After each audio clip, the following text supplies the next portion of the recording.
Haleluya. Mula pertama saya mengucapkan salam sejahtera di dalam nama Tuhan Yesus Kristus buat semua saudara yang hadir pada malam hari ini. Selamat datang dalam rumah Tuhan, dan semoga malam hari ini menjadi malam yang bahagia untuk kita, sebab dalam keadaan apapun juga kita boleh menerima firman Allah. Amin. Nah, malam hari ini kita akan melanjutkan pemeriksaan kita di dalam firman penggembalaan yang sudah kita mulaikan pada hari Minggu yang lalu di dalam kitab Wahyu pasal yang ketiga, mulai ayat yang ke-14. Kitab Wahyu pasal yang ketiga, saya menunggu semua menemukan dalam Alkitab masing-masing. Kitab Wahyu pasal yang ketiga, kita akan baca mulai ayat yang ke-14 ya, ayat yang ke-14. Kitab Wahyu pasal yang ketiga, Kitab Wahyu pasal yang ketiga ini surat yang terakhir buat jemaat yang ketujuh, yaitu jemaat di Laodikia, jemaat akhir zaman menurut urut-urutan waktu. Kalau kita membagi 7 jemaat ini dalam jemaat Tuhan dari zaman ke zaman, maka jemaat yang ketujuh itu adalah jemaat yang terakhir, jemaat pada akhir zaman ini ya. Ayat yang ke-14, Kitab Wahyu pasal yang ketiga, ayat yang ke-14. Dan tuliskanlah kepada malaikat jemaat di Laodikia. Ya. Inilah firman dari Amin, saksi yang setia dan benar, permulaan dari ciptaan Allah. Ya. Aku tahu segala pekerjaanmu. Aku tahu segala pekerjaanmu. Engkau tidak dingin, ya, dan tidak panas. Engkau tidak dingin, engkau tidak panas. Alangkah baiknya jika engkau dingin atau panas. Ya. Jadi karena engkau suam-suam kuku dan tidak dingin atau panas, aku akan memuntahkan engkau dari mulutku. Karena engkau berkata, aku kaya, dan aku telah memperkayakan diriku, dan aku tidak kekurangan apa-apa.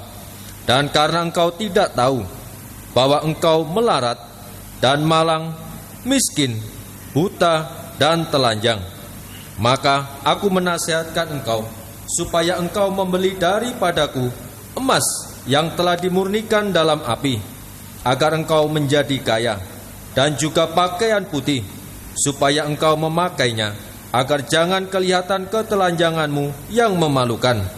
Dan lagi minyak untuk melumas matamu, supaya engkau dapat melihat. Barang siapa kukasihi, ia kutegur dan kuhajar.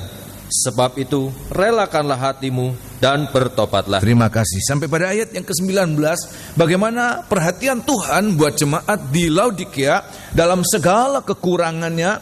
Bahkan kalau kita melihat, kita mempelajari, kita membaca sungguh-sungguh dari 7 jemaat, tidak ada jemaat yang seburuk jemaat di Laodikia. Dalam jemaat-jemaat yang lain memang ada kekurangannya, bahkan kekurangan-kekurangan yang ada pada jemaat itu mungkin begitu menjijikkan ya. Bagaimana mungkin dalam kalangan komunitas orang-orang kudus ada terjadi persundalan, percinaan ya, percabulan, dan itu dilakukan justru di antara hamba-hamba Tuhan dan umat Tuhan. Tetapi walaupun mereka begitu kotor mungkin, tetapi ada hal-hal yang baik dalam jemaat-jemaat yang lain. Tetapi kalau kita membaca pada ayat yang ke-14 sampai ayat yang ke-22, maka jemaat di Laodikia sama sekali tidak ada kebaikan di dalam jemaat ini. Yang ada hanya kekurangan dan kekurangan dan kekurangan. Sebab apa? Sebab jemaat ini sudah berpuas hati, berpuas diri dengan apa yang mereka miliki. Dan justru apa yang mereka miliki adalah justru perkara-perkara yang hanya bersifat jasmani. Mereka merasa kaya, mereka merasa memiliki sesuatu, tetapi waktu Tuhan teropong dengan pandangan yang rohani, maka sebenarnya mereka sama sekali tidak memiliki apa-apa. Bahkan sehelai benang untuk menutup ketelanjangan mereka sebagai pakaian mereka, mereka tidak punya.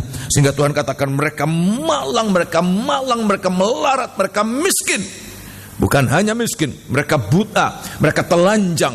Tidak ada orang yang mengalami sekian banyak keadaan dalam satu pribadi, dalam satu keadaan, dalam satu waktu. Tetapi jemaat ini mengalami. Tetapi walaupun mereka berada dalam keadaan yang benar-benar terpuruk, benar-benar ya tidak berdaya secara rohani, tetapi Tuhan masih memberikan mereka kesempatan. Kalau mereka menang karena mengalami teguran dan mereka mau menerima teguran itu, maka mereka justru mengalami janji Tuhan yang sangat besar yang tidak Tuhan berikan kepada 6 jemaat yang lain. Yaitu apa? Mereka akan duduk bersama dengan Tuhan Yesus di atas tahtanya Tuhan Yesus, dan bersama dengan Bapa di atas tahta Bapa. Oleh sebab itu di hari-hari ini, inilah yang harus kita mengerti. Dalam keadaan apapun juga jangan pernah berputus asa, sebab selalu Tuhan memberikan kita jalan keluar dan kesempatan untuk mengalami keadaan yang lebih baik lagi. Saudara demikian, amin.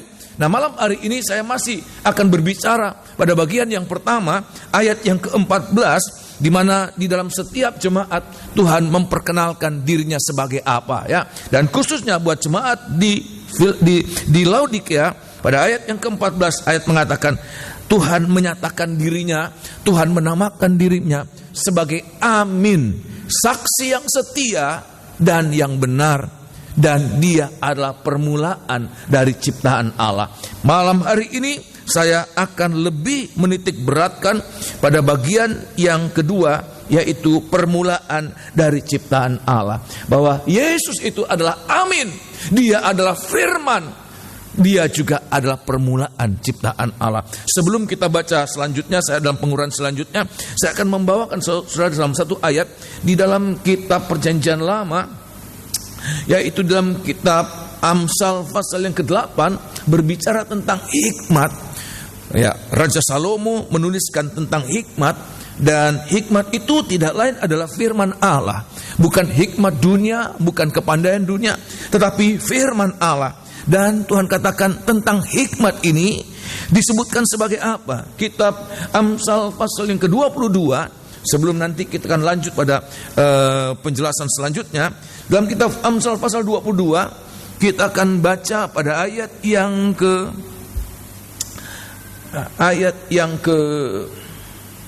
Amsal 8 ayat 22, ya. Kitab Amsal 8 ayat 22. Ya, kitab Amsal pasal yang ke-8, ya, ayat yang ke-22, semua ayat-ayat ini berbicara tentang hikmatnya.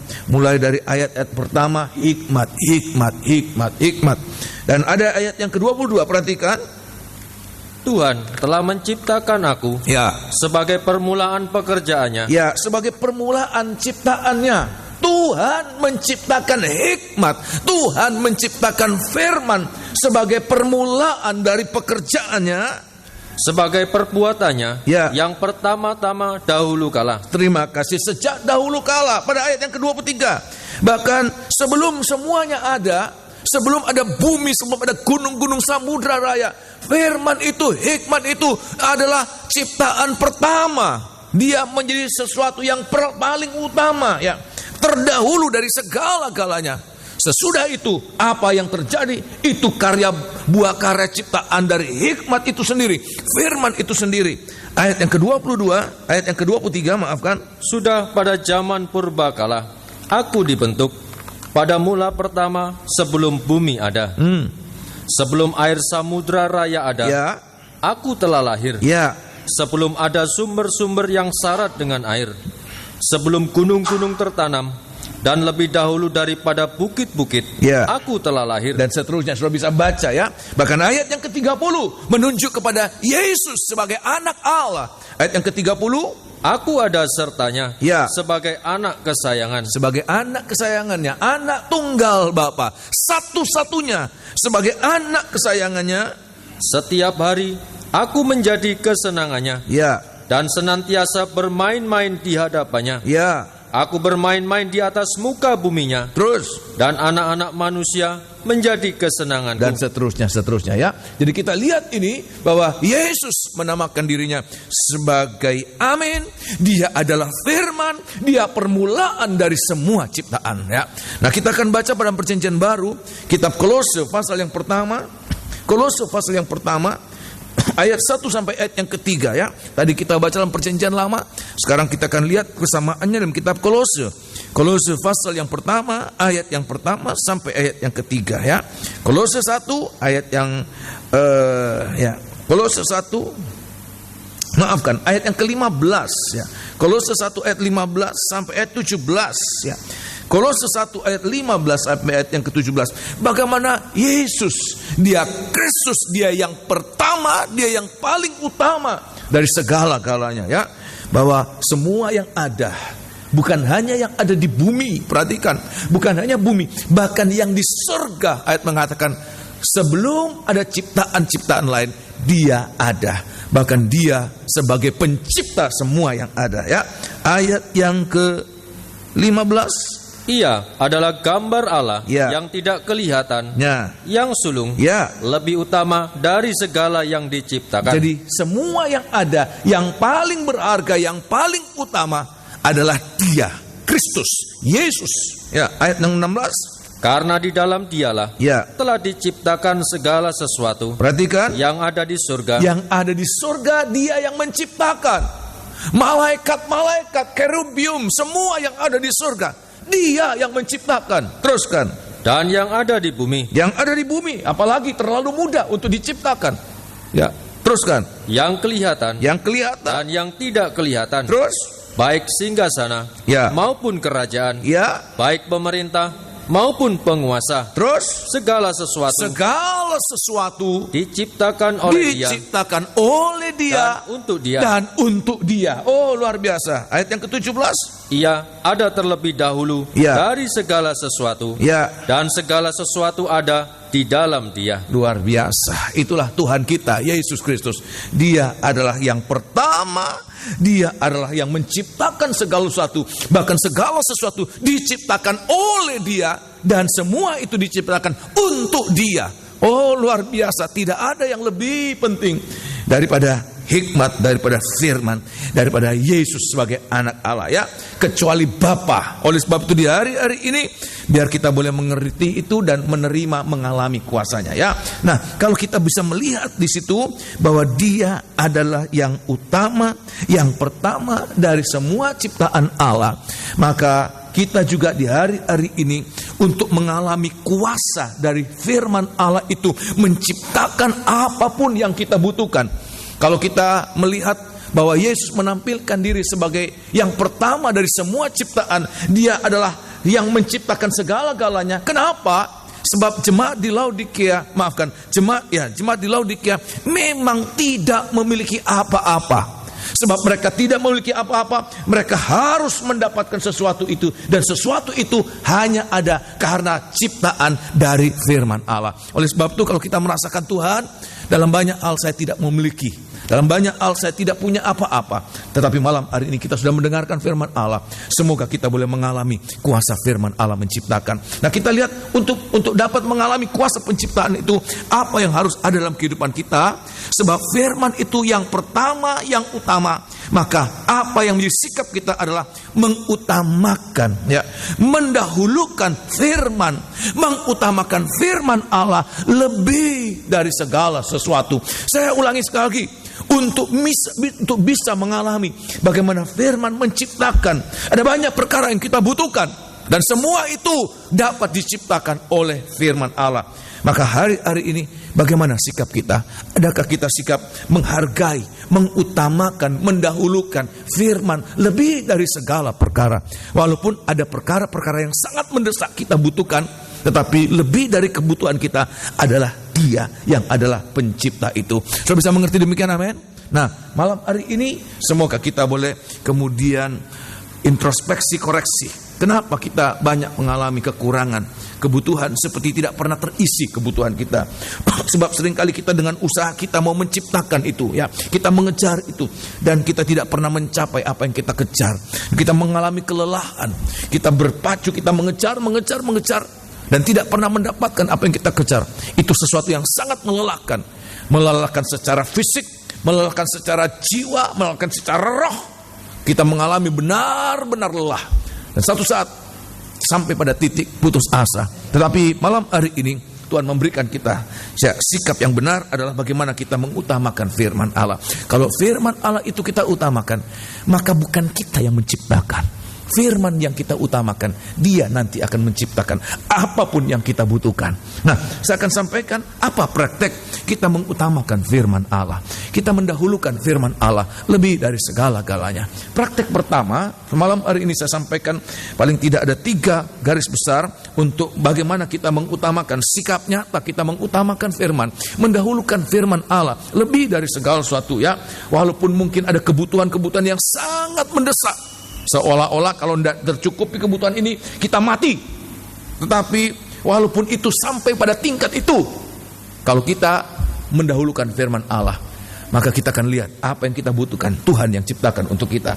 Kita lihat apa praktek kita. Nomor 1, bagaimana kita sangat merindukan, sangat membutuhkan firman Allah itu.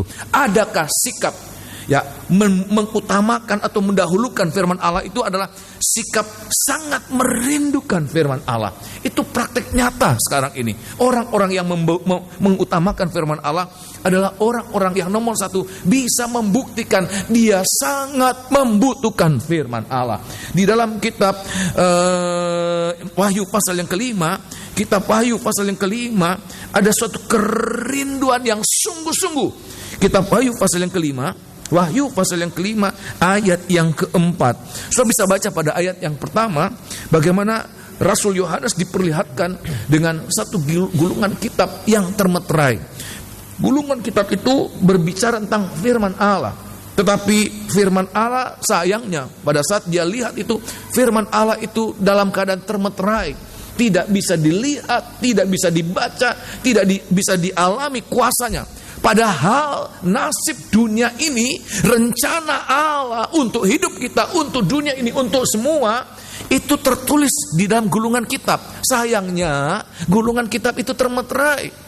Dan waktu Rasul Yohanes melihat itu termeterai dan dinyatakan tidak ada satu orang yang sanggup dan layak untuk membuka meterai-meterainya dan membaca gulungan kitab itu, maka itu yang membuat Rasul Yohanes ada suatu tangisan, ada satu kesedihan yang amat sangat. Kenapa?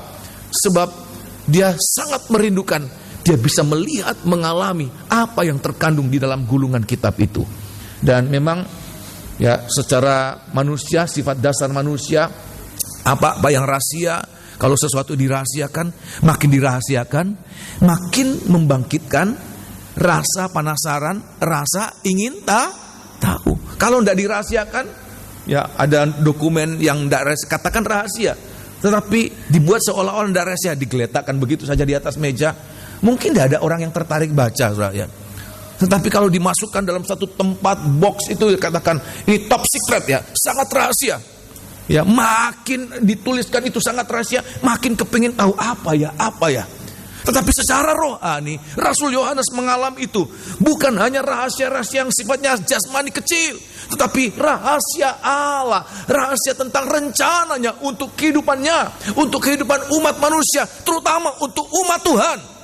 Ya, ini ada rencana Allah untuk akhirnya dunia ini, tetapi mulainya zaman baru, dan itu dituliskan dalam gulungan kitab itu. Nah, kita lihat dalam kitab Wahyu pasal yang kelima ayat yang keempat, sikap dari roh Rasul Yohanes menangis dengan sangat sedih. Itu sikap sangat membutuhkan lebih dari segala-galanya. Tolong baca ya, membutuhkan firman Allah lebih dari segala-galanya. Ayat yang keempat, maka menangislah aku dengan amat sedihnya. Jadi bukan hanya nangis biasa, apalagi nangis pura-pura, bukan nangis pura-pura, bukan nangis dibuat-buat, tetapi suatu tangisan yang sangat mendalam. Kenapa? Sebab dia sangat membutuhkan. Ya, dia menangis dengan amat sedih karena tidak ada seorang pun yang dianggap layak untuk membuka gulungan kitab itu, ataupun melihat sebelah dalamnya. Terus waktu dia menangis, gak disebutkan berapa lama dia menangis, tetapi tangisan itu begitu sedihnya, dan tangisan yang begitu kuat itu membuat Tuhan itu gak tahan. Ya, Simpson waktu Delilah merengek-rengek, walaupun Simpson kuat, ya, gagah, ya, tapi karena ditangisi, lama-lama luruh hatinya, ya. Tidak mampu dia, tidak kuat rasanya, mau mati rasanya mendengarkan tangisan demikian. Demikian juga kalau ada sikap tangisan dari anak Tuhan yang begitu merindukan, maka Tuhan itu tidak tahan.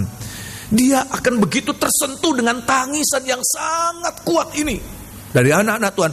Kenapa? Sebab merindukan rahasia firman Allah itu diungkapkan. Oh, haleluya. Tolong ya, ayat yang kelima. Lalu berkatalah seorang dari tua-tua itu kepadaku, Ya, jangan engkau menangis. jangan kau menangis. Sesungguhnya Ya, singa dari suku Yehuda, ya, yaitu tunas Daud, telah menang, telah menang. sehingga ia dapat membuka gulungan kitab itu Ya, dan membuka ketujuh meterainya. ya, Maka aku melihat di tengah-tengah tahta dan keempat makhluk itu, ya. dan di tengah-tengah tua-tua itu berdiri seekor anak domba, Terus, seperti telah disembelih, ya, bertanduk 7 dan bermata 7. ya. Itulah ketujuh roh Allah yang diutus ke seluruh bumi. Ayat yang ketujuh. Lalu datanglah anak domba itu, Ya. dan menerima gulungan kitab itu Ya. dari tangan dia Terus. yang duduk di atas tahta itu. Ayat yang kedelapan. Ketika ia mengambil gulungan kitab itu, Ya, tersungkurlah keempat makhluk itu, ya, dan ke-24 tua-tua itu di hadapan anak domba itu, ya. masing-masing memegang satu kecapi dan satu cawan emas penuh dengan kemenyan.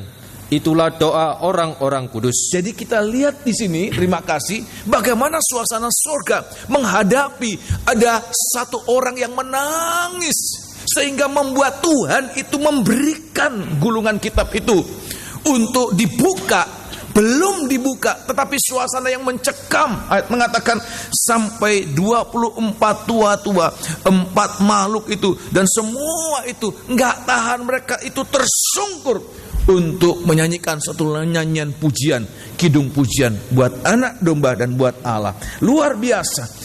Luar biasa, suasana surga itu akan masuk dalam suasana penyembahan. Begitu merasakan, begitu melihat ada satu orang yang menangis untuk pembukaan rahasia itu. Oleh sebab itu di hari-hari ini, semoga ini yang harus menjadi sikap kita. Dan kalau saya membaca yang menangis itu Rasul Yohanes. Rasul Yohanes itu siapa? Hamba Tuhan. Dan itulah yang Tuhan ingin minta dari saya. Adakah saya ini sikap membutuhkan firman Allah untuk menangis demi firman Allah? Sebab kalau ada ini, maka tidak ada satu rahasia yang akan tetap tertutup. Semua akan diungkapkan dengan sejelas-jelasnya, dengan seterang-terangnya. Dan itulah yang akan terjadi pada akhir zaman. Kegerakan Roh Kudus ujian akhir adalah kegerakan pembukaan rahasia firman Allah. Dan oleh sebab itu di hari-hari ini, biarlah kita mau merindukan firman Allah itu bukannya sekedar ya kalau ada, kalau enggak ya enggak apa-apa. Tetapi kita sangat membutuhkan lebih dari kebutuhan kita yang lain. Tangisan Rasul Yohanes bukan karena dia dibuang karena tidak bersalah. Rasul Yohanes dibuang ke Pulau Patmos. Pulau Patmos kalau saya gambarkan sekarang mungkin itu seperti Nusa Kambangan, saudara. Pulau pembuangan, pulau penjara buat orang-orang kriminal yang kelas tingkat tinggi, bukan tingkat teri, kelas teri, tetapi kelas-kelas yang sangat kakap itu dibuang ke sana mungkin pada saat itu. Tetapi Rasul Yohanes tidak menangis karena itu. Ya, dia juga tidak menangis karena dia kekurangan makanan. Ya namanya saja pembuangan, saudara. Semuanya tidak enak, semuanya tidak nyaman. Dia nangis tidak karena kedinginan atau kepanasan, kekurangan atau apapun juga tidak. Tapi tangisannya bukan karena itu. Kalau hanya kekurangan, tindasan aniaya, bagi Rasul Yohanes itu bukan sesuatu yang harus ditangisi. Seringkali tangisan kita hanya karena hal-hal yang demikian. Mengalami diejek, nangis. Oh Tuhan, ikut Tuhan kok diejek ya. Harus korban perasaan, melayani, saya mau melayani, tapi kok mengalami sandungan, mengalami gontokan, mengalami gesekan dan lain sebagainya. Kita menangis. Kalau kita menangis hanya pada hal-hal yang demikian, tangisan itu terlalu rendah kualitasnya ya. Dan mungkin tidak akan mengubah keadaan. Tetapi kita lihat tangisan yang akan merubah keadaan kalau kita membutuhkan firman Allah. Rasul Yohanes membutuhkan firman Allah. Sebagai hamba Tuhan, saya dituntut untuk ada kerinduan.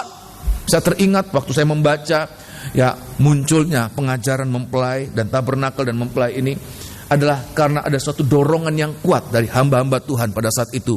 Bapak Pendeta Van Hessel dengan 40 hamba-hamba Tuhan pada saat itu, mereka berpuasa 3 hari ya dipacet.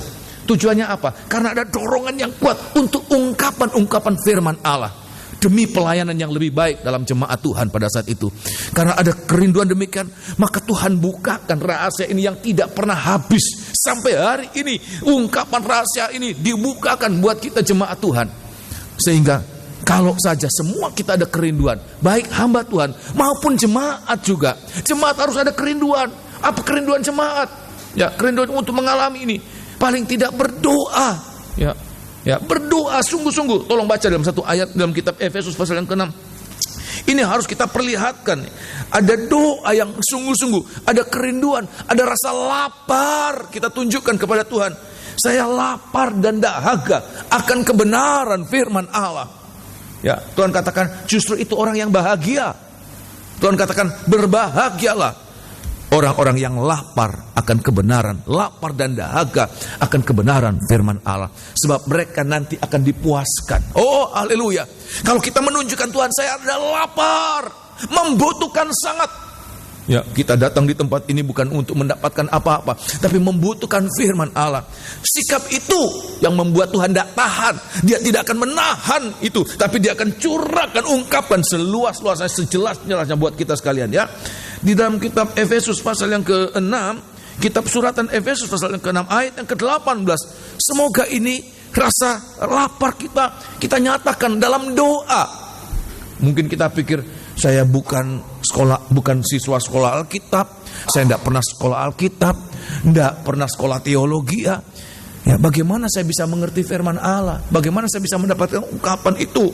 Kita berdoa ya, kita berdoa. Ya, jangan putus asa ya. Ya, tolong baca kitab Efesus pasal yang ke-6. Saya mendengarkan ada satu orang jemaat ya. Dia dengan bangganya cerita sama saya. Dia katakan, "Gembala saya suruh sekolah lagi." Kenapa? Supaya lebih pinter lah. Supaya lebih bisa ya, enggak cukup kalau cuma itu. Saya suruh sekolah lagi. Dengan bangganya dia pikir dengan begitu dia bisa dapat ungkapan rahasia firman Allah. Enggak ada sekolahnya, Saudara. Ya. Tahu ya, lebih tambah pengetahuan ya. Tetapi untuk mendapatkan ungkapan rahasia firman Allah, ayat mengatakan bukan kemampuan manusia, bukan kelayakan manusia. Di surga, jangankan di bumi, di surga tidak ada yang layak untuk membuka rahasia firman Allah. Di surga, di bumi, di bawah bumi, tidak ada satu orang yang layak ya untuk membuka. Yang layak itu hanya anak domba. Kalau dia melihat ada kerinduan yang sungguh-sungguh, orang-orang yang membutuhkan itu ya. Tolong baca ayat yang ke-18.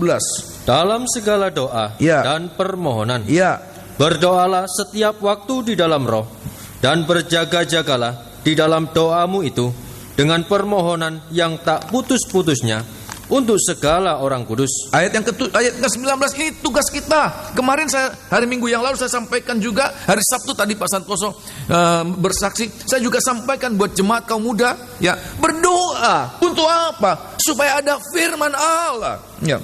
Ayat yang ke-19 juga untuk aku. Jadi berdoa juga untuk aku. Rasul Paulus katakan berdoa untuk aku. Supaya apa? Supaya kepadaku, jika aku membuka mulutku, dikaruniakan perkataan yang benar. Ada perkataan yang benar, bukan ilmu yang disampaikan, tetapi perkataan yang Tuhan taruhkan dalam mulutku ini loh. Ya, ada perkataan benar yang disampaikan, terus kan? Agar dengan keberanian, aku memberitakan rahasia Injil. Ayat yang ke-20, yang kulayani sebagai utusan yang dipenjarakan. Berdoalah supaya dengan keberanian aku menyatakannya sebagaimana seharusnya aku berbicara. Untuk firman ini untuk jemaat di Efesus, Rasul Paulus katakan ada 2 perkara yang harus didoakan. Nomor 1, supaya ada firman.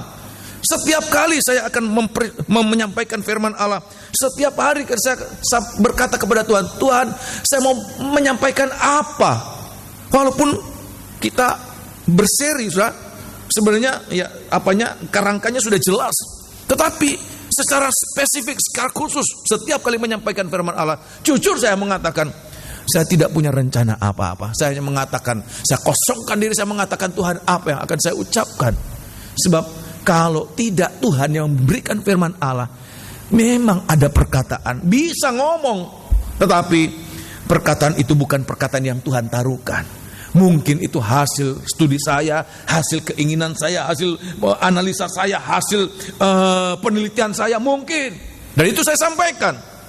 Tetapi tidak menyentuh, tidak menjamah anak-anak Tuhan yang mendengarkan.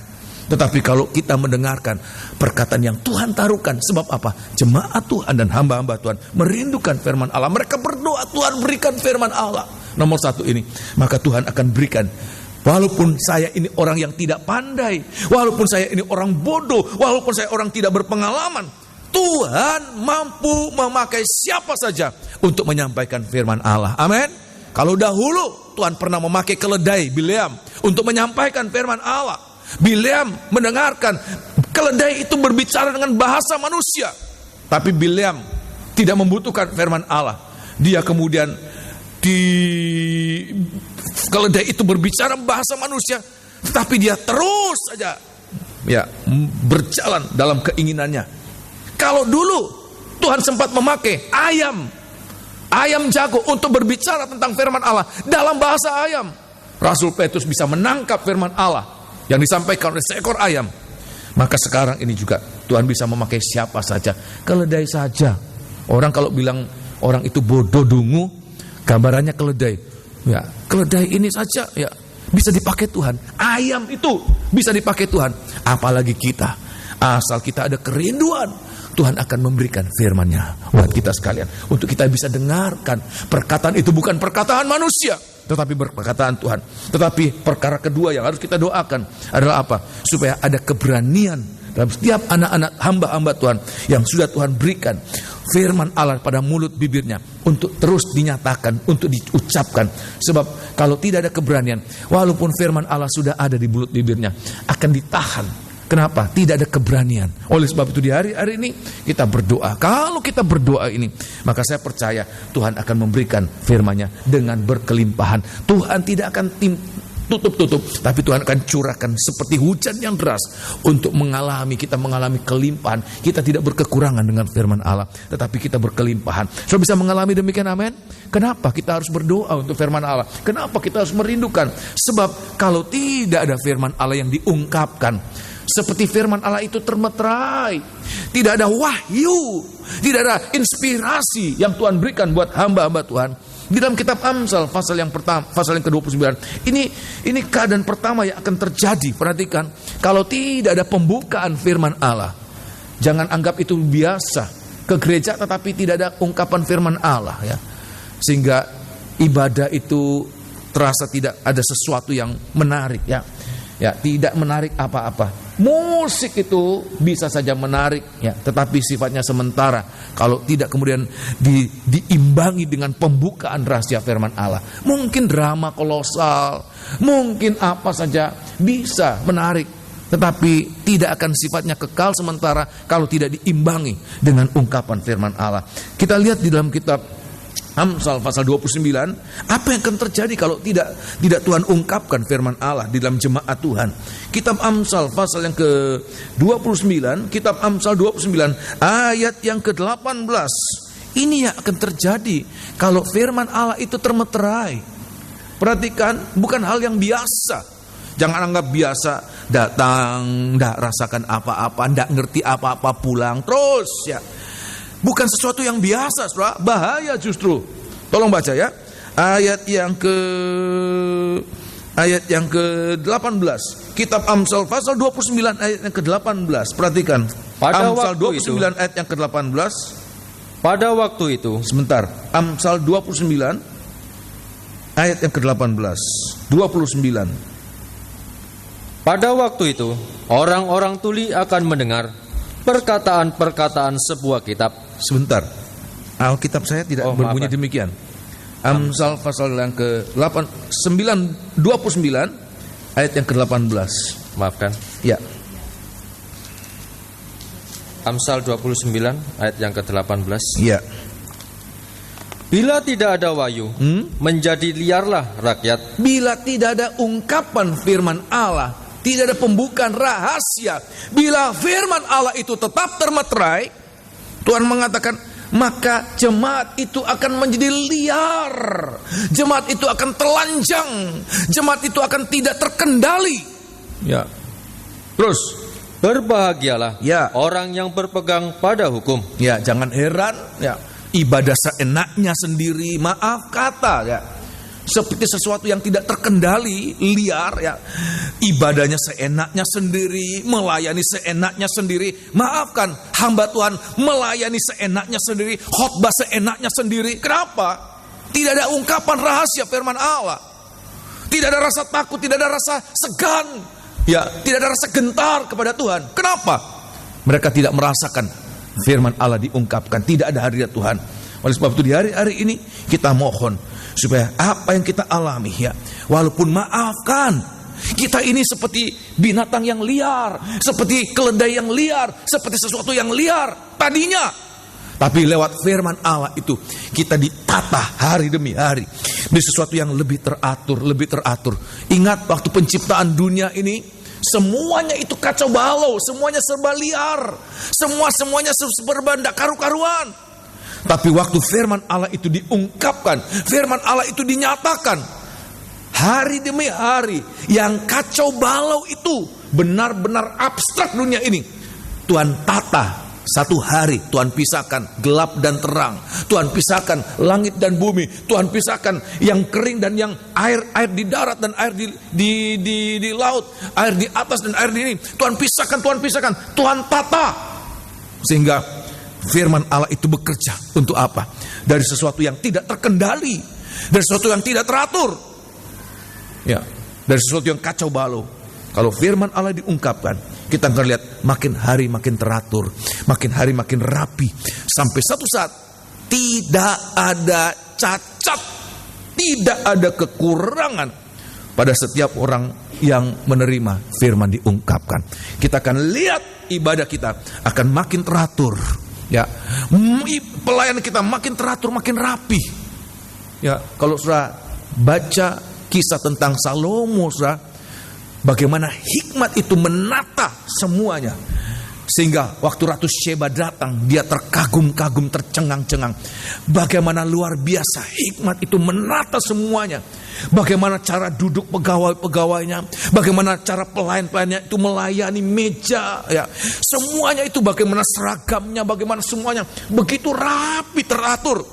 Kenapa? Hikmat Allah itu diungkapkan lewat Raja Salomo. Firman Allah itu diungkapkan. Oleh sebab itu di hari-hari ini, dalam segala kekurangan saya, dalam segala kekurangan kita mohon Tuhan, tolong Tuhan, biar bukan aturan manusia yang menata pelayanan kita.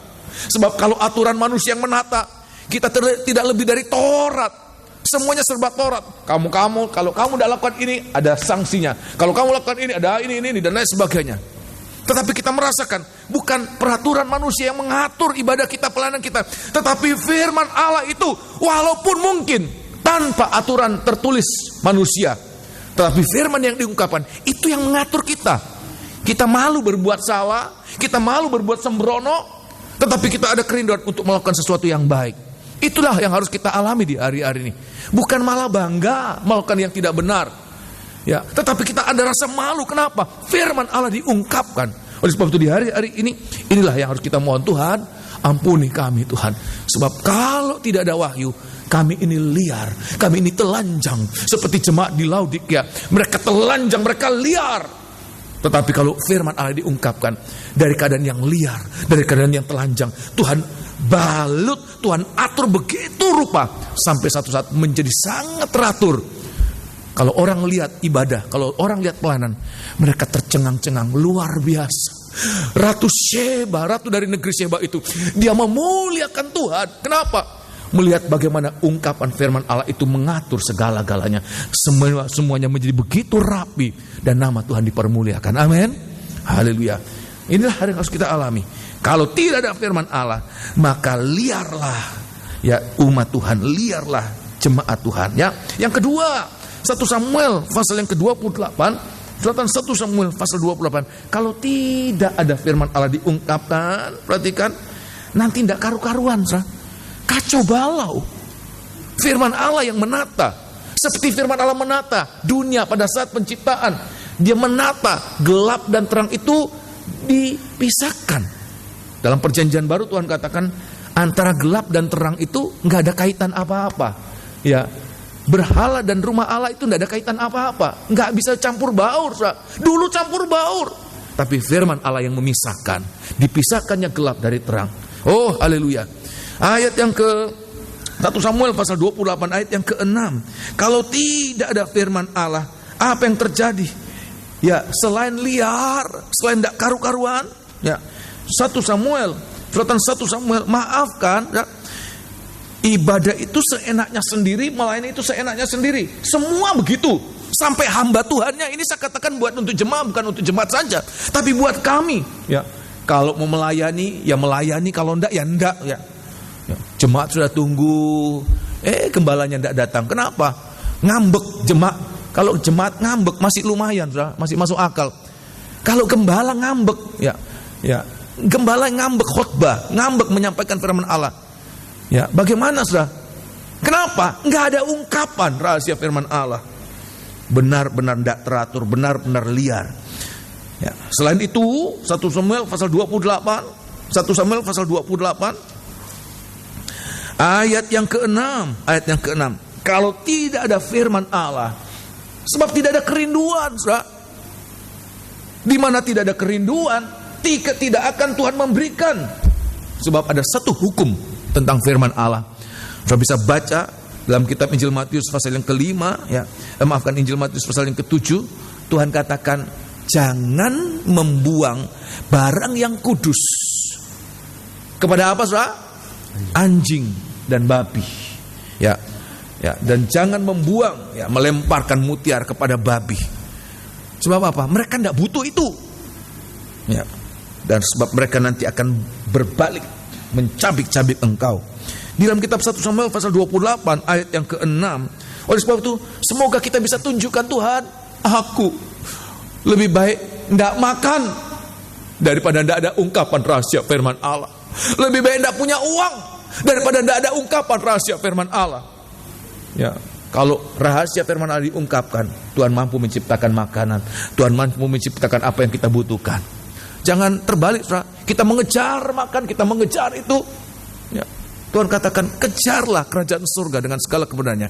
Yang lain-lain itu Tuhan sediakan. Ini yang harus kita mengerti. Kita harus berhikmat. Sebagaimana firman itu hikmat, kita juga Tuhan berikan. Kita harus berhikmat demikian, ya. Ayat yang ke-6, Keluaran pasal 1 Samuel pasal 28 ayat yang ke-6. Dan Saul bertanya kepada Tuhan, tetapi Tuhan tidak menjawab dia. Tuhan tidak menjawab dia. Baik dengan mimpi, baik dengan Urim, baik dengan perantaraan para nabi. Terima kasih, ya. Kalau tidak ada ungkapan, rahasia tetap rahasia. Saul dalam kebutuhan, dia dalam suasana gelap, dan dia bertanya dan Tuhan tidak menjawab. Kenapa? Ya, dahulu dia menghinakan firman Allah. Sekarang baru dia butuh firman Allah. Maafkan, saudara. Tuhan sepertinya dianggap sebagai sesuatu yang hanya untuk dibutuhkan, tambal butuh saja. Saudara. Kalau butuh baru, ya. Kalau tidak butuh ya buang. Tidak demikian. Tuhan merindukan, ada sikap merindukan firman Allah. Kalau tidak ada firman Allah, maka liar. Kalau tidak ada firman Allah, maka gelap. Seperti yang dialami oleh Saul. Saul mengalami kegelapan. Dia tidak bisa melihat apa yang akan terjadi. Dan benar, saudara, pada hari itu juga, ya, di hari-hari itu dia mengalami kegelapan yang sangat gelap. Dia mati dengan mengenaskan. Kenapa? Dia menghinakan firman Allah, dan firman Allah tidak ada pada saat dia membutuhkan. Menjadi sesuatu yang gelap. Dan perhatikan, jangan sampai itu terjadi di hari-hari ini, ya. Tapi kita merindukan firman Allah. Sangat merindukan firman Allah. Oh, haleluya, lebih dari segala-galanya merindukan firman Allah. Jangan sampai kegelapan itu ada. Ya, pernah terjadi pada zaman hakim-hakim Imam Eli. Ya, zaman Imam Eli sebelum Samuel masih kecil. Dan ayat mengatakan, sudah bisa baca 1 Samuel pasal yang ketiga, ayat yang pertama. Di saat itu firman Allah itu jarang. Kenapa? Ya, orang Israel mengabaikan firman Allah. Dan firman itu jarang. Oleh sebab itu di hari-hari ini, semoga kita merindukan. Kalau ada firman Allah, semuanya menjadi jelas, semuanya menjadi terang. Jangankan untuk hidup kita sekarang ini, saudara. Jangankan untuk hidup kita sekarang ini, hidup yang akan datang. Apa yang kita alami sekarang, saudara, sekian ribu tahun yang lalu sudah dinyatakan di dalam firman Allah. Firman Allah dapat melihat jauh ke depan. Luar biasa. Firman Allah dapat melihat jauh ke belakang. Firman Allah dapat melihat jauh ke depan. Luar biasa. Musa menuliskan penciptaan alam. Dia belum ada. Jauh sebelum sudah diciptakan. Siapa yang ada pada waktu penciptaan? Enggak ada orang ada pada saat itu. Dan tidak ada orang bisa melihat, menyaksikan. Oh, waktu Tuhan menciptakan, kemudian ada orang menyaksikan Tuhan melayang-layang, roh Tuhan melayang-layang di atas daratan. Kemudian dituliskan. Tidak ada. Enggak ada orang yang lihat. Tetapi kenapa Musa bisa menuliskan? Sebab firman Allah diungkapkan. Apa yang di belakang, jauh di belakang, bisa kelihatan jelas sekali. Bagaimana mungkin, hikmat dari mana? Musa begitu terperinci menulis. Hari pertama, hari kedua, hari ketiga. Enggak ada orang yang menceritakan kepada Musa. Ya, Tuhan yang menceritakan kepada Musa. Musa menulis semuanya itu. Terus orang-orang yang ada sebelum Musa, Kain, Habel, Adam, siapa yang tahu itu? Enggak ada yang tahu. Musa menuliskan itu dengan sangat jelas. Umur-umurnya, semuanya apa yang mereka lakukan jelas. Kenapa? Firman Allah itu menjadi terang buat dia. Melihat ke belakang, tapi juga melihat ke depan. Rasul Yohanes melihat ke depan jauh. 2000 tahun yang lalu, apa yang kita alami itu sudah ditulis oleh Rasul Yohanes, ya. Dan para rasul-rasul menulis semua itu untuk kita sekalian. Oleh sebab itu kita berdoa, Tuhan, jawabanku sekarang ini, jangankan sekarang, ke depan Tuhan sudah memberikan kita jawaban. Oleh sebab itu kalau kita merasakan, Tuhan, saya gelap, Tuhan, saya tidak tahu melangkah kemana, apa yang harus menjadi kebutuhan kita, tangisan kita, Tuhan, berikan firman-Mu, Tuhan. Jangan sampai kita mengalami seperti apa yang dialami oleh Raja Saul. Dia mohon firman Allah dan firman Allah tidak ada. Ya. Dan yang ketiga, ratapan pasal yang ketiga. Ratapan pasal yang kedua, maafkan. Ratapan pasal yang kedua, ayat yang ke-9. Kalau tidak ada firman Allah yang diungkapkan, ya. Ratapan pasal yang kedua, surat kitab Ratapan pasal yang kedua, ayat yang ke-9. Ratapan pasal yang kedua, ayat yang ke-9. Terbenam gapura-gapuranya, ya, namanya di ratapan, dalam tanah. Namanya saja ratapan, tangisan. Kenapa? Ya, banyak penderitaan, banyak kepedihan yang dialami oleh bangsa Israel pada saat itu, ya. Terbenam gapura-gapura. Apa itu gapura, saudara? Ya, semacam gerbang, ya. Ya, gapura-gapura di dalamnya tenggelam di dalam tanah. Teruskan. Tuhan menghancurkan dan meluluhkan palang-palang pintunya. Palang-palang pintu hancur. Kalau saya baca sebelumnya, itu tembok-tembok itu juga ya terbenam, hancur. Teruskan. Rajanya dan pemimpin-pemimpinnya, ya, berada di antara bangsa-bangsa asing. Tertawan. Kenapa? Semuanya itu hancur. Ya, gapura, palang-palang, tembok-tembok itu hancur. Itu berbicara tentang apa? Perlindungan. Ya, perlindungan. Seperti tidak ada perlindungan. Bahkan rajanya sekalipun, orang yang paling berpengaruh, orang yang paling kuat, orang yang paling pandai, orang yang paling kaya, itu seperti tidak berdaya, tertawan di tempat bangsa-bangsa lain. Ya, kalau tidak ada wahyu, kekayaan kita tidak mampu membentengi kita. Kalau tidak ada wahyu, kekayaan, kepandaian, pengaruh kita itu tidak ada artinya untuk melindungi kita. Sebab yang menjadi perlindungan kita apa? Wahyu. Tolong baca, ya. Sekali lagi, ayat yang ke-9. Terbenam gapura-gapuranya, ya, di dalam tanah. Terus, Tuhan menghancurkan dan meluluhkan palang-palang pintunya. Ya. Rajanya dan pemimpin-pemimpinnya berada di antara bangsa-bangsa asing. Tertawan di tengah-tengah bangsa asing. Teruskan. Tak ada petunjuk dari Tuhan. Petunjuk Tuhan di dalam apa? Firman-Nya. Teruskan. Bahkan nabi-nabi, ya, tidak menerima lagi wahyu daripadanya. Nabi itu yang seharusnya menerima wahyu, ayat mengatakan nabinya tidak menerima apa-apa. Oleh sebab itu, biar hari-hari ini Ini yang harus kita menjadi permohonan kita. Tuhan, saya tidak mau dalam keadaan yang gelap, saya tidak mau dalam keadaan kacau, saya tidak mau dalam keadaan yang tidak aman. Sebab apa? Tidak ada perlindungan, tidak ada terang, tidak ada yang dapat mengatur. Ya, tetapi biarlah firman-Mu itu Engkau nyatakan.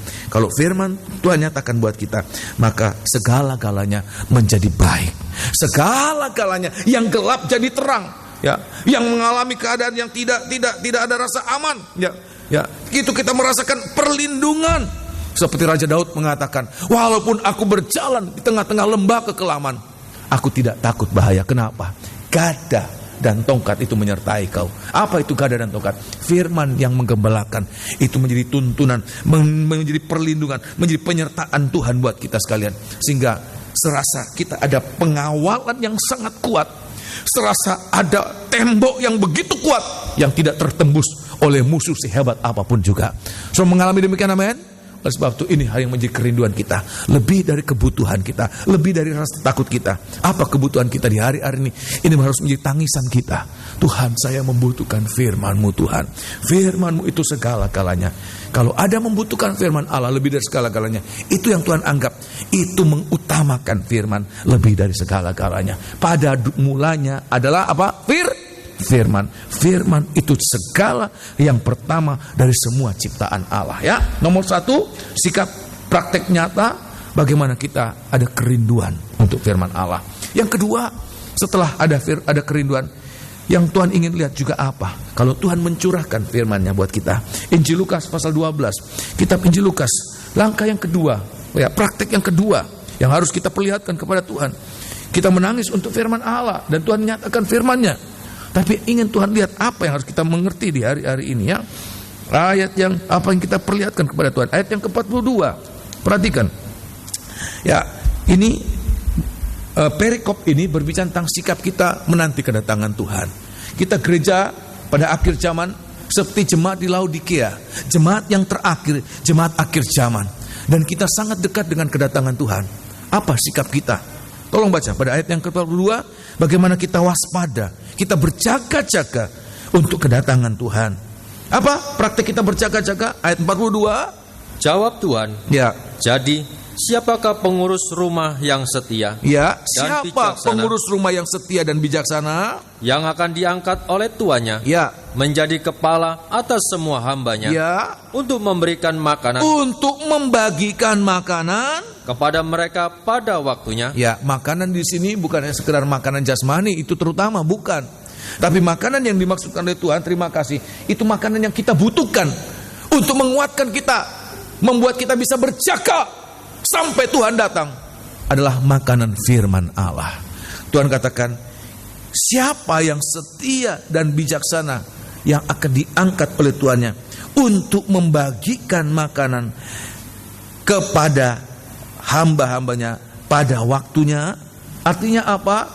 Bagaimana Tuhan ingin lihat praktek kita yang kedua adalah apa? Setia pada saat pembagian makanan. Setia pada waktu-waktu, ada pas saat-saat pembagian makanan. Dalam hal ini makanan adalah apa? Firman. Bagaimana kita setia pada saat firman Allah itu dibagikan, pada saat setiap kebaktian. Setiap kebaktian, seingat saya, walaupun kebaktian apa saja, kebaktian Biston rumah tangga, kebaktian Bible study, apalagi kebaktian ibadah raya seperti sekarang ini, seingat saya setiap ibadah selalu ada penyampaian firman Allah. Itulah waktu-waktu pembagian makanan. Itulah saat-saat pembagian makanan. Tuhan ingin lihat, adakah kita setia pada jam-jam ibadah kita, pada jam-jam di mana Tuhan sedang membagikan makanan buat kita sekalian. Adakah kita siap? Saya mau mengatakan, kita yang berada di Indonesia sekarang ini, kita adalah orang yang paling bahagia. Indonesia ini adalah negara non-Kristen terbesar di dunia. Tetapi faktanya sudah bisa alami dari zaman dulu, bagaimana kita bebas beribadah, tidak diintimidasi, ya, tidak mengalami ketakutan untuk beribadah, kecuali dari konflik, dan itu sifatnya sementara. Tetapi sebagian besar wilayah kita ini begitu nyaman kita beribadah. Kapan saja kita mau ibadah, Ya asal kuat, saudara. Ibadah 1 malam pun bisa, asal kuat. Ya saking sayanya yang tidak kuat, saudara. Kalau kita kuat dan jemaat tidak kuat, kalau kita kuat bisa, oke. Kita ibadah doa malam, saudara, tengah malam. Kalau mau sampai pagi pun ayo, nggak ada kemudian nanti datang satpam, buyar, ya, apa pos kamling itu ya, buyar, ini mengganggu tetangga. Tidak, kita diberi keleluasan untuk beribadah kapan saja. Tapi ingat, ya itu jam-jam ibadah yang begitu luar biasa Tuhan buka buat kita. Tapi kalau kita tidak setia untuk jam-jam ibadah, saya takutkan tidak selamanya kita akan mengalami. Dan saya tidak bisa menjamin tidak selamanya kita akan mengalami ibadah kita senyaman sekarang, semudah. Ya, praktis tidak ada halangan yang berarti. Begitu luar biasa Tuhan berikan buat kita yang ada di tengah-tengah kita ini, umat Tuhan yang ada di tempat ini. Ya, walaupun tidak terlalu bebas, tetapi untuk bangun gereja kita masih bisa bangun gereja. Kalau saya melihat negara tetangga, untuk renovasi saja tidak mudah. Untuk bangun gereja apalagi. Ya, gereja kita ini dari nol. Ya, bukan wilayah gereja tadinya bisa bangun gereja. Ini luar biasa. Ini pemberian Tuhan. Dan di tempat ini ada jam-jam ibadah Tuhan bukakan. Kalau jemaat dia memanfaatkan jam-jam ibadah, saya takutkan kesempatan itu Tuhan akan ambil. Kalau Tuhan sudah ambil, baru kita nyesel. Dulu ibadah begitu mudah, tapi saya tidak menghargai. Sekarang saya mau ibadah, tetapi tidak ada. Jangan terjadi untuk kedua kalinya apa yang dialami oleh Raja Saul. Firman Allah ada, dia hinakan, dia tolak firman Allah. Baru dia butuh, firman Allah tidak ada. Oleh sebab itu di hari-hari ini, kalau masih ada kesempatan, kita manfaatkan kesempatan. Kapan saja ada jam-jam pembagian makanan, kita boleh gunakan. Kosongkan hati, buka hati selebar-lebarnya. Rasul Paulus katakan, untuk kita bisa menerima sepenuh-penuhnya firman Allah. Rahasia yang Tuhan ungkapkan, kita buka hati kita untuk kita mengalami sepenuh-penuhnya. Firman Allah itu dicurahkan, dipadat-padatkan. Ya, untuk kita mengalami firman Allah itu melimpah dalam kehidupan kita. Amin. Nah, di dalam kitab Kisah Rasul pasal yang kedua, jemaat pertama, jemaat mula-mula, ya, gereja Tuhan pada pertama kali didirikan di dunia ini, di dalam kitab Kisah Rasul pasal yang kedua, salah satu ciri dari jemaat Tuhan adalah setia pada jam-jam ibadah. Dan kalau saudara tanya kapan jam-jam ibadah mereka, kalau saudara tanya kapan jadwal ibadah, gak usah ditulis jadwal ibadah. Kenapa? Tiap hari. Ayat mengatakan setiap hari mereka ada dalam rumah Tuhan. Ya, saya pikir-pikir apa enggak kerja orang-orang itu ya. Tapi Alkitab mengatakan setiap hari mereka ada dalam rumah Tuhan. Saya berdoa untuk kerinduan ini ada dalam setiap kita. Walaupun kita harus mengakui Tuhan banyak halangan, tapi paling tidak ada kerinduan itu. Kalau ada kerinduan itu, nanti Tuhan akan kerja. Sebab ayat mengatakan bahwa firman itu ada kuasa menciptakan. Dari tidak ada kesempatan beribadah, asal ada kerinduan, maka Tuhan akan ciptakan kesempatan untuk ibadah. Kan tidak ada kemampuan, Tuhan ciptakan kemampuan untuk ibadah. Ya, tolong baca ya. Kitab Kisah Rasul pasal yang kedua. Kitab Kisah Rasul pasal yang kedua, ayat yang Kitab Kisah Rasul pasal yang kedua, ayat yang ke-41. Oh, luar biasa, setia. Ya, ada kerinduan, ada kesetiaan. Ini poin-poin besar pada malam hari ini. Poin pertama, kerinduan yang kuat. Poin yang kedua, kesetiaan. Oh, haleluya. Ayat 41, orang-orang yang menerima perkataan itu memberi diri dibaptis, dan pada hari itu jumlah mereka bertambah kira-kira 3.000 jiwa. Luar biasa. Ada hamba-hamba Tuhan berkelakar ya. Rasul Petrus satu kali khotbah 3.000 orang bertobat. Kita 3.000 kali berkhotbah, nggak satu orang bertobat, nggak satu orang dimenangkan ya. Ya, terbalik. Tapi semoga kita ada kerinduan itu, Tuhan saya mau setia. Nah, ayat mengatakan pada hari itu bertambah kira-kira 3.000 jiwa. Ayat 42, mereka bertekun dalam pengajaran rasul-rasul. Dibawa kemana itu? Orang-orang yang baru bertobat itu dibawa kemana? Ayat 42 mengatakan apa? Mereka bertekun. Kata bertekun itu sudah menunjuk kesetiaan. Mereka setia mereka bertekun dalam pengajaran rasul-rasul, mereka setia dalam pengajaran rasul-rasul, dan dalam persekutuan. Dan mereka selalu berkumpul untuk memecahkan roti dan berdoa. Terima kasih. Ada 3 macam ketekunan. Ini 3 macam alat dalam tabernakel. Ini jam-jam ibadah yang Tuhan bukakan buat kita. Itu Tuhan ingin lihat sejauh mana kesetiaan kita. Sebab kalau kita setia menerima firman Allah, makin kita setia, makin Tuhan ungkapkan rahasianya. Awal-awalnya kita tidak mengerti. Saya menerima kesaksian dari seorang muda. Dia katakan pada awalnya saya tidak mengerti apa sih ibadah sistem penggembalaan. Kan ibadah sama saja, bro. Gereja ini sama, ya. Tapi waktu dia kemudian mengikuti, ya, dari hari ke hari, dan kemudian dia bersaksi, iya, inilah enaknya ibadah sistem penggembalaan. Seperti langkah kita itu ditata, diatur sedemikian rapi. Begitu rapi Tuhan mengatur. Dan dia mengatakan, untung saya boleh mengalami itu. Oleh sebab itu di hari-hari ini, jangan orang-orang yang baru kemudian boleh merasakan bahagia. Tapi kita yang sudah sekian lama, kemudian merasa hambar, merasa datar, merasa tidak merasakan apa-apa. Sebab penyakit ini juga dialami oleh bangsa Israel. Mereka menerima mana yang turun dari surga itu. Berapa hari sekali, saudara? Berapa minggu sekali, saudara? Tiap hari. Dan tiap hari mereka harus setia mungut itu mana. Setiap hari. Ya, iya kalau cuma 1-2 tahun, saudara. Kesetiaan itu diukur lewat apa, saudara? Dibuktikan lewat apa? Tahun. Makin lama, makin setia, makin kesetiaan itu teruji. Ya, diukur, ditimbang, dilihat dari lamanya waktu itu. Kalau setia baru 2 tahun, belum teruji, saudara. 10 tahun, bangsa Israel 40 tahun mereka makan mana. Tapi ada satu saat, tolong baca, mereka tidak taat, mereka tidak tahan, mereka muak, mereka blenger. Ya. Tiap hari makan mana, tiap hari makan mana. Pikirnya, aduh bosan.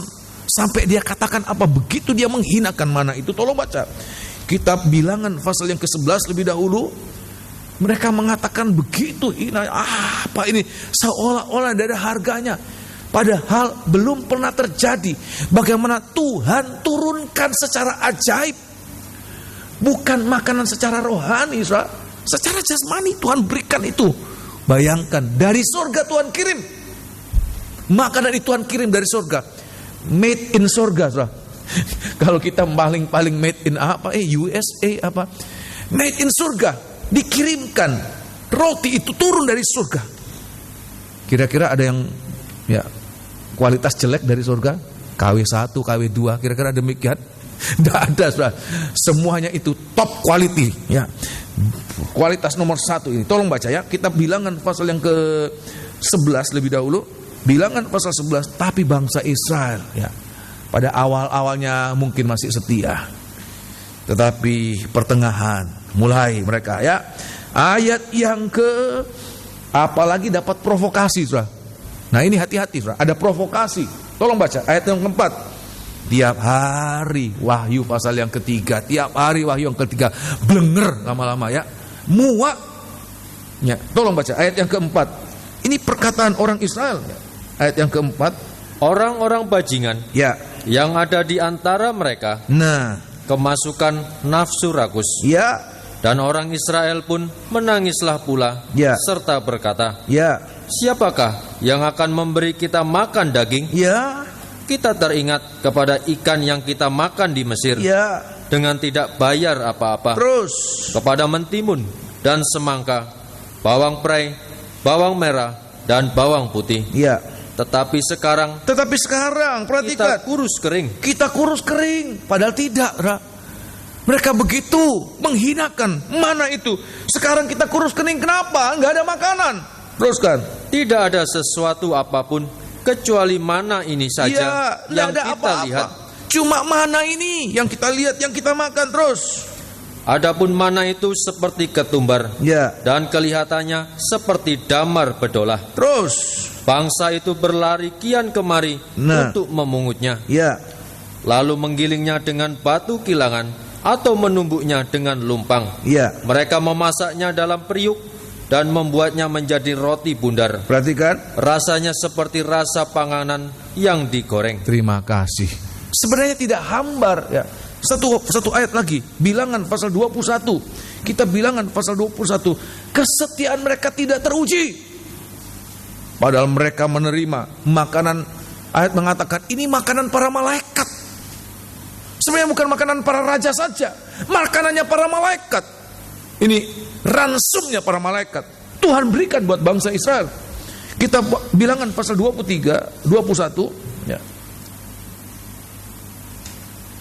Ayat yang keempat, Bilangan 21 ayat yang keempat. Setelah mereka berangkat dari Gunung Hor, Ya, berjalanlah ke arah laut Tiberau, untuk mengelilingi tanah Edom. ya. Maka bangsa itu tidak dapat lagi menahan hati di tengah jalan. Terus, Lalu mereka berkata-kata melawan Allah dan Musa. Mengapa kamu memimpin kami keluar dari Mesir, ya. supaya kami mati di padang gurun ini? Terus, Sebab di sini tidak ada roti tidak ada roti, dan tidak ada air, tidak ada air. dan akan makanan hambar ini Dan dia kami katakan telah apa? muak. Mana itu akan makanan hambar ini? Makanan hambar ini Ya. kami telah muak. Terima kasih. Mana yang bagaikan kue madu itu, yang manis seperti madu, bergizi seperti madu, yang bagaikan panganan yang digoreng itu, yang begitu lesat. Ya, apa-apa yang digoreng itu enak. Kira-kira demikian ya, lesat. Jangan heran kalau kita suka gorengan ini. Tetapi Tuhan katakan, mereka katakan kepada Musa, kepada Tuhan, ini makanan yang hambar, ya, ini makanan yang tidak bergizi, yang tidak ada apa-apanya, seolah-olah tidak ada harganya. Sehingga apa yang terjadi? Karena mereka menghinakan firman Allah lebih dari segala-galanya, bahkan lebih. Ini yang lebih menyakitkan Tuhan, lebih rendah dari makanan yang ada di Mesir. Mereka bandingkan dengan Mesir, ada bawang prei, ada ketimun, ada apa semua di Mesir. Dan Tuhan begitu marah, Tuhan hantam mereka dengan hukuman. Oleh sebab itu di hari-hari ini, biar kita ada kerinduan akan mana. Tuhan, biar mana itu menjadi bagian hidupku setiap hari itu. Setiap hari aku merindukan mana itu. Sebab di dalam mana itu aku bisa tumbuh, aku bisa hidup, ada kekuatan untuk berjalan di tengah-tengah padang gurun dunia ini. Kita ada kekuatan dan kemampuan untuk hari demi hari, makin hari makin maju. Semua mengalami demikian, amin. Haleluya. Firman Allah itu yang turun dari surga. Tuhan katakan orang Israel menerima mana. Tetapi bagi kita sekarang ini, roti yang turun dari surga apa itu? Firman yang Tuhan turunkan dari surga. Sebab tidak ada seorang pun yang dapat menciptakan, sebagaimana tidak ada seorang pun dapat menciptakan mana. Demikian juga firman Allah itu, tidak ada seorang pun yang dapat menciptakan firman Allah. Itu benar-benar kemurahan Tuhan yang Tuhan turunkan. Kita tinggal, kita setia, kita berseru, kita menangis, tapi juga kita harus setia memungut mana itu, mengumpulkan mana itu sesuai dengan kebutuhan kita. Setiap waktu ada curahan mana. Seandainya orang Israel tidak setia memungut mana, mereka juga tidak akan terpelihara secara teratur. Kalau memungut mana 2 hari sekali, ya makan 2 hari sekali. 1 minggu sekali, ya makan 1 minggu sekali. Padahal mana itu tiap hari turun, dan tiap hari orang Israel harus menerima itu. Oleh sebab itu di hari-hari ini firman Allah Tuhan curahkan buat kita. Tapi adakah kesetiaan? Ini yang Tuhan ingin lihat. Orang-orang yang setia menerima mana, untuk mengumpulkan firman Allah, untuk menerima pembagian firman Allah. Itu orang-orang yang dianggap mengutamakan firman Allah lebih dari segala-galanya. Nanti Tuhan akan menciptakan dari tidak ada menjadi ada. Amin. Yang ketiga, sikap yang sangat praktis yang kita harus alami adalah apa? Bagaimana kita bertindak taat sesuai dengan firman Allah. Ada kerinduan, ada kesetiaan, tetapi juga ada ketaatan buat kita. Untuk kita berjalan sesuai dengan apa yang kita dengarkan, apa yang kita terima. Jangan berjalan melawan apa yang kita terima, tapi berjalan sesuai dengan firman Allah. Ada satu kejadian, saudara, dalam kitab 1 Raja-Raja. Ini sebenarnya suatu contoh yang baik pada awalnya, tetapi tidak baik pada akhirnya. Tolong baca 1 Raja-Raja pasal 22. yaitu pada saat Raja Ahab, ini Raja Israel, dan Raja Yosafat, Raja Yehuda, mereka adakan satu persekutuan untuk berperang melawan Raja Aram, merebut Ramot Gilead yang tadinya adalah wilayah orang Israel, sekarang dikuasai oleh Raja Aram. Dan mereka ada satukan kesepakatan, ayo kita gempur rame-rame. Ya, Raja Ahab, Raja Israel ngajak, ya, waktu Raja Yosafat berkunjung kepada Raja Israel. Kemudian Raja Ahab itu ngajak, ayo kita berperang, kita rebut itu bagian kita. Raja Yosafat pada saat itu dia kemudian langsung tidak mikir panjang, lebih kuat tali persaudaraan dari apa perbedaan mereka. Dan dia katakan, ayo pasukanmu pasukanku, kudaku kudaku, kudamu kudaku. Tetapi kemudian dia ingat, saya belum tanya Tuhan, saya harus minta petunjuk Tuhan. Perhatikan ini, orang yang mengutamakan firman Allah adalah orang yang mengutamakan Tuhan, itu sama dengan orang yang meminta petunjuk Tuhan. Firman Allah itu harus menjadi padoman, ya, panduan, petunjuk untuk apa yang harus dia lakukan. Dia harus ikuti firman Allah. Kalau firman Allah katakan jangan. Ya, tolong baca ayat yang kelima. Ayat yang kelima. Tetapi Yosafat berkata kepada Raja Israel, ya, dia sudah mengiyakan, kudamu kudaku, pasukanmu pasukanku, rakyatmu rakyatku. Tetapi kemudian ingat, ya, ini juga harus menjadi contoh kita, saudara. Perhatikan, sebelum memutuskan segala sesuatu, tanya firman Allah, cocokkan dengan firman Allah. Apalagi sudah menyangkut tekan kontrak, saudara. Perhatikan, ya, orang Israel tekan kontrak dengan bangsa Gibeon, sudah tahu ya. Dia lihat, kami ini jauh, lihat ini makanan kami sudah lapuan, sudah kering ya. Baju kami datang baru, sekarang sudah jelek. Sepatu kami ditunjukkan. Orang Israel lihat, kasihan ya bangsa Gibeon ini. Tekan kontrak, buat perjanjian. Baru mereka berjalan 3 hari, ternyata mereka ada di sekitar situ. Mereka ditipu mentah-mentah. Kenapa? Mereka sudah tekan kontrak tanpa tanya Tuhan lebih dahulu. Tidak minta petunjuk Tuhan. Orang yang mengutamakan firman Allah, orang yang dalam segala sesuatu minta petunjuk Tuhan. Supaya apa? Kita tidak berjalan dengan pikiran kita sendiri, pandangan mata kita sendiri. Pandangan mata kita terbatas. Pikiran kita apa lagi, saudara? Tapi kita melihat dengan pandangan mata Tuhan. Mata Tuhan ingin Tuhan perlihatkan kepada kita yang jauh ke depan. Ayat yang kelima. Tetapi Yosafat berkata kepada Raja Israel, baiklah, tanyakan dahulu firman Tuhan. Ya, benar. Pada awalnya sikap Yosafat benar. Ya, kemudian terima kasih. Kemudian saudara baca di rumah ini cerita yang menarik. Bukan yang menarik, tetapi ini harus menjadi panduan kita. Ini jadi contoh peringatan buat kita. Raja Yosafat minta, ayo, ada nabi-nabi, datang nabi-nabi palsu semua, saudara. Ya, untuk menyenangkan Raja Ahab, dia katakan, oh, berperang, Tuhan akan menyerahkan musuhmu. Ya, Raja Yosafat tidak percaya. Kok banyak nabi-nabi suaranya sama, seperti kor, saudara. Oke, bagus ya. Kalau saya melihat hari-hari ini hamba-hamba Tuhan seperti demikian, banyak memuji-muji. Ya. Tetapi kemudian Raja Yosafat tidak percaya. Apa semua ini nabi-nabi orang Israel? Baru dia ingat ada satu. Ya, namanya itu, tolong baca Mikah ya, di dalam ayat yang ke-7.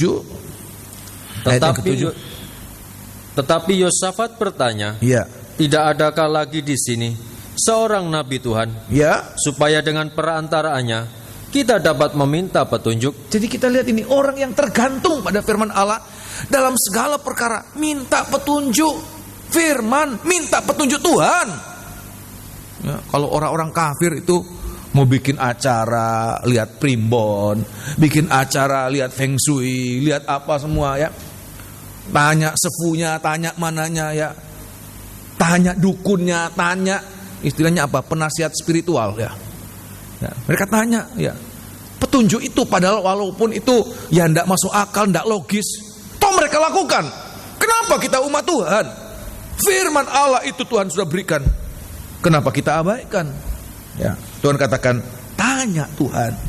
Ya, waktu kemudian dikatakan apa tadi? Ayat yang keberapa sekarang?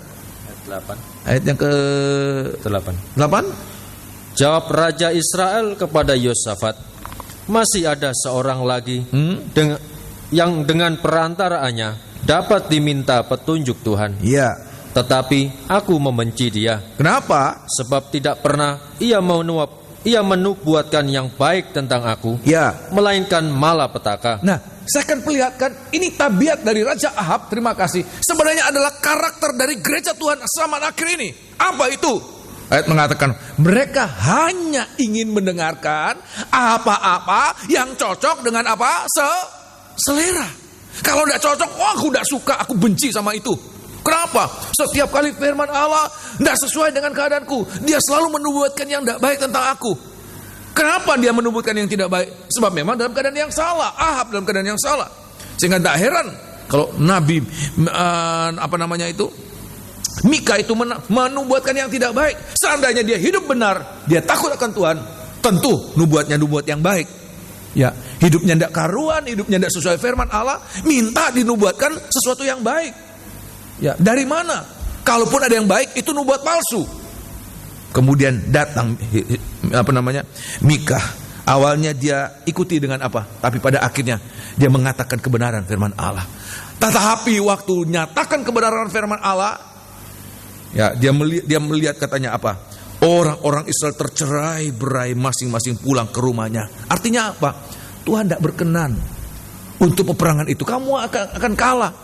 Tetapi Raja Ahab, Raja Yosafat sudah tanya firman Allah, sudah tanya Tuhan, tetapi tidak taat. Mereka terus berperang. Sehingga apa yang terjadi? Mereka mengalami kekalahan. Raja Ahab mati dalam peperangan. Karena apa? Sudah ada firman Allah, tetapi melawan.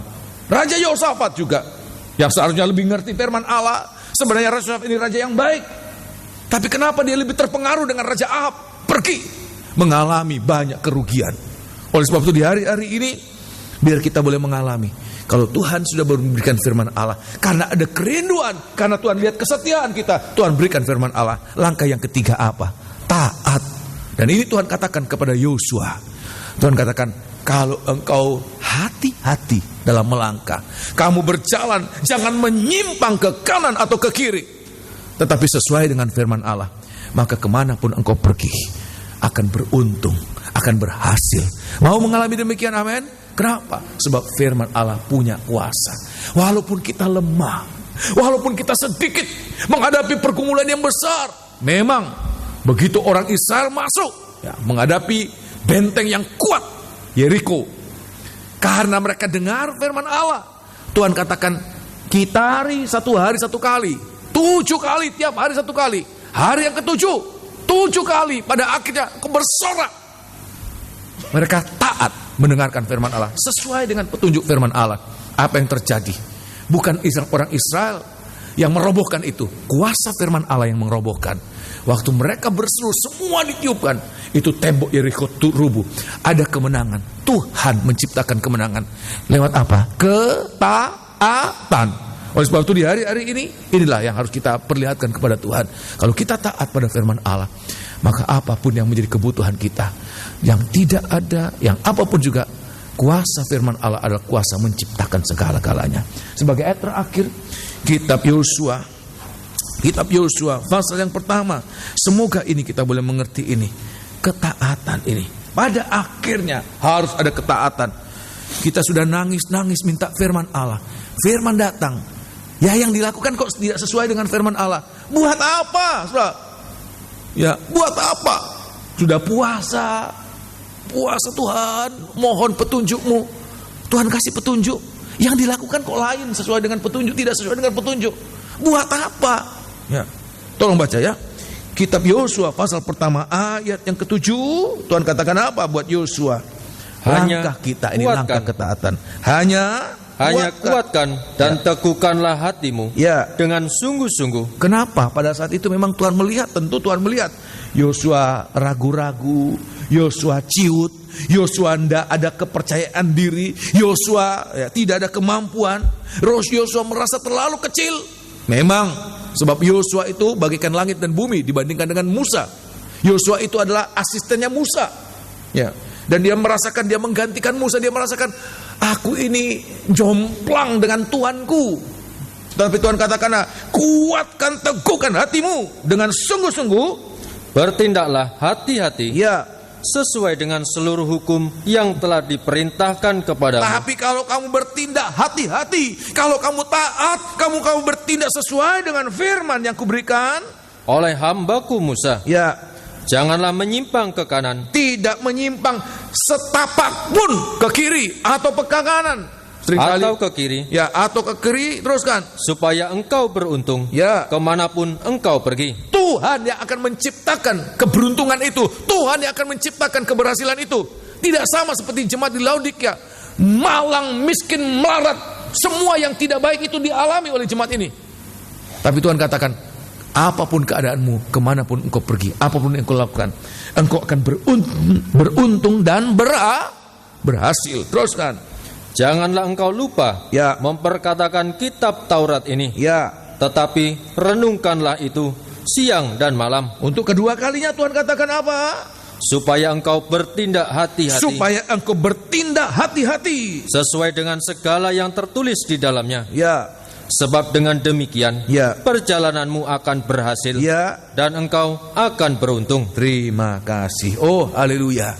Di mana ada ketaatan, di situ ada kemenangan. Di mana ada ketaatan, di situ ada keberhasilan. Di mana ada ketaatan, di situ ada penyertaan Tuhan. Firman Allah akan berkuasa. Firman Allah akan menyatakan kuasanya untuk menciptakan segala-galanya. Saudara percaya demikian, amin?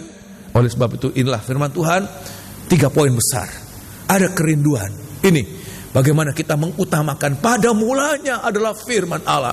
Dan firman Allah itu bersama-sama dengan Allah. Dan firman itu adalah Allah sendiri. Dan segala sesuatu diciptakan oleh firman Allah. Bagaimana kita mengalami firman Allah menciptakan segala sesuatu untuk kita? Kalau kita mengutamakan, pada mulanya nomor 1, bukan nomor sekian, nomor 1 adalah firman Allah. Kalau kita menomorsatukan firman Allah, kerinduan kita yang paling utama adalah firman Allah. Kesetiaan kita yang paling utama untuk firman Allah. Dan ketaatan kita yang paling utama, taat pada firman Allah. Maka kita akan melihat kuasa firman Allah akan menciptakan segala-galanya. Inilah firman Allah buat kita malam hari ini. Semoga ini boleh menjadi berkat buat kita sekalian ya. Kita akan bangkit berdiri, kita akan nyanyikan satu lagu. Haleluya. Kita akan menutup ibadah kita pada malam hari ini.